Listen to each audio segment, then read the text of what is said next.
بحال من واحد كتجيه القرايه صعيبه وبمجرد يجلس يقرا كيلقى راسو جاه الكسل وتيلقى راسو دغيا هز التليفون وجالس كيدور في السوشيال ميديا. الا سولتيه علاش ما ديرش بحال فلان اللي ديما متفوق وديما كيجي الاول في القسم تيقول لك هذاك راه ذكي وعنده الكانه القرايه وانا غير سطل وما تنقدرش نقرا ولا ندير مجهود. لكن بعد الدراسات تبتات العكس ديال هذا الكلام، بحيث ان حسب دراسه قامت بها جامعه هارفارد الامريكيه باش يعرفوا السر ديال التفوق، لقاو ان الاشخاص اللي ذكيين وكيجيبوا معدلات مزيانه مزيدين بتا حاجه مقارنه مع الاشخاص اللي كيجيبوا نقط ناقصه، لكن لقاو عندهم مجموعه من العادات والاشياء اللي تيقوموا بها فيما يخص تنظيم الوقت ديالهم وطريقه المراجعه. فإلا كنتي من النوع الاول اللي ما تيقدر يدير حتى مجهود ولكن باغي يولي متفوق ويحصل على معدلات مزيانه، في هذا الفيديو غنهضروا على الخطوات اللي خاصك ديرها الا بغيتي تنظم الوقت ديالك في القرايه وتولي تجي من الاوائل في القسم ديالك وتفرح والديك. اول خطوه نعس بكري وفيق بكري. نعس بكري والفياق بكري من اهم الامور باش تحقق التفوق في الدراسه وفي كاع مجالات الحياه. كما قالوا جدودنا الفياق بكري بالذهب مشري. هو فعلا ما غاديش تلقى الذهب ولكن غتلقى الوقت الكافي باش تراجع دروسك وتاخذ اكبر كم من المعلومات. ومن فوائد النوم المبكر انك تحافظ على صحه الجسم والدماغ ديالك وتنشط عقلك باش يقدر يستوعب اكبر قدر من المعلومات. ثاني خطوه راقب وقتك فين كيضيع عليك. المشكل اللي كيواجه الاغلبيه الشباب هو كيفيقوا من النعاس كيفطروا كيديروا شي حاجه وفجاه كيلقاو الوقت كله طار وما داروا فيه والو. والمشكل هنا ماشي انه النهار كيدوز طاير او الوقت ما كافيكش، ولكن غير انت ما كتعرفش الوقت ديالك فين كيضيع. اللي خاصك دير هو انك تشد ورقه وستيلو وغادي تكتب لائحه ديال الاشياء اللي كديرهم في نهارك باش تعرف الوقت ديالك فين كيضيع. مثلا يوتيوب كدوز فيها 2 سوايع، فيسبوك 2 سوايع، كتخرج مع صحابك لمده ساعه تقريبا. ودابا اجي ندير واحد العمليه حسابيه وغتشوف الكميه ديال الوقت اللي كتضيع منك في والو. نفترض كتضيع 5 سوايع في النهار، نضربوها في 365 غادي تعطينا 1825 ساعه، نقسموها على 24 غادي تعطينا 76. يعني 76 يوم في العام ما كدير فيها والو وكتضيع منك غير هكاك. تخيل معايا هاد المده شنو تقدر دير فيها. ثالث خطوه تصاوب برنامج المراجعه يكون خاص بك. بزاف ديال الشباب تيقلبوا يسولوا على برنامج ديال الدراسه يكون واجد ويتبعوه، لكن حقيقه الامر هاد القضيه ما خداماش، حيت ما يمكنش تاخذ برنامج واحد للمراجعه وتعطيه لبزاف د الناس بكل بساطه، حيت الروتين ديال كل شخص كيختلف من شخص لاخر والوقت ديال النعاس د كل شخص مختلف على الاخر. وبالتالي انت مطالب باش تصاوب برنامج ديال الدراسه خاص بيك بناء على روتينك اليومي وساعات الدراسه ديالك. فخاصك تاخذ ورقه وستيلو وتقاد برنامج مراجعه ديالك. اول حاجه خاصك تحدد شحال د الوقت بغيتي تراجع في النهار. عندنا في النهار 24 ساعه، نقص الوقت ديال الاساسيات بحال النعاس، الماكله، لاصال، الدوش الى اخره. اي وقت كدوزو في شي حاجه اللي ضروريه وما تقدرش ما ديرهاش في النهار خاصك تنقصو من ديك 24 ساعه. مثلا حيدنا داك الشيء كامل بقات لينا 5 السوايع، يعني هاد 5 السوايع هي اللي خاصنا نركزوا فيها وناخذوا منها الحد الاقصى ونستغلوه بشكل مزيان. وغادي تطبق هاد الطريقه على ايام الاسبوع كامله حسب كل نهار شحال من ساعه بقات ليك واستغلها بشكل جيد. رابع خطوه حدد وقت ومكان للدراسه والمراجعه. فراه تخصيص وقت للدراسه من اهم الامور باش الطالب يرتب نفسه، ثم ان مكان الدراسه والمراجعه من اهم الامور اللي خاصنا نعتنيو بها ويكون مكان مناسب بعيد على الصداع. وحاول يكون الصباح بكري ضمن الاوقات اللي غتختار تراجع فيها. على حسب بعض الدراسات لقوا ان احسن وقت للمراجعه هو ما بين 5 و10 د الصباح وما بين 5 و10 د العشيه، بحيث ان الدماغ ديالنا في هذه الفتره تتكون عنده طاقه ذهنيه مرتفعه وتيكون عنده تركيز عالي، وبالتالي كنقدروا نراجعوا دروسنا بكل سهوله. وللاشاره فهاد القضيه ديال الطاقه الذهنيه ديالنا كتكون مرتفعه ما بين 5 و10 ماشي 100% كتطبق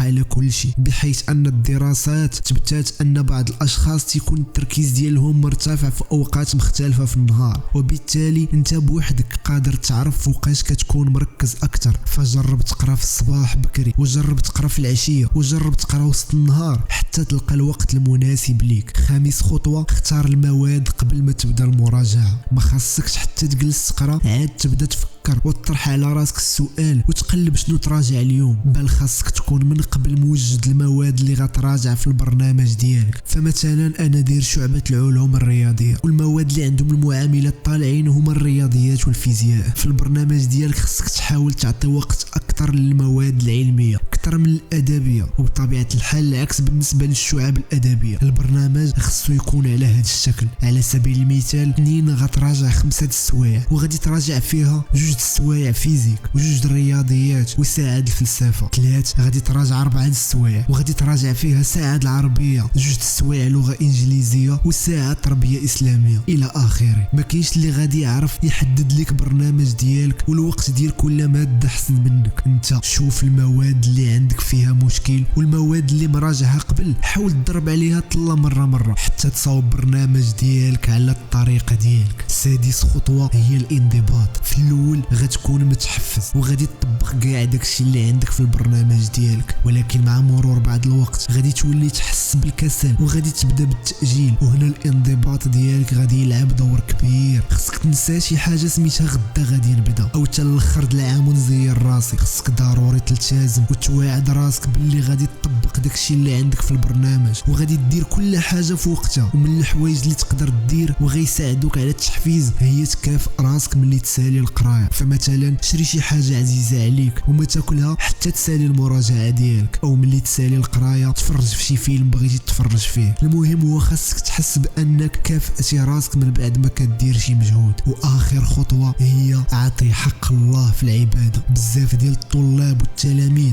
كيقراو وكيراجعوا وكينساو اهم حاجه في الحياه وهي عباده الله. فالله سبحانه وتعالى كيقول وما خلقت الانس والجن الا ليعبدون. وهذا ماشي تشجيع باش تخلي القرايه وتعطيها غير للعباده، بل هذا تشجيع لذكر الله تعالى والحفاظ على الصلاه بجانب الدراسه والدعاء باش يحقق لك الله تعالى كاع الاماني ديالك. وما توفيقك الا بالله تعالى. وما تنساش واحد المقوله كتقول ادفع بنفسك لان لا احد سيفعل ذلك من اجلك.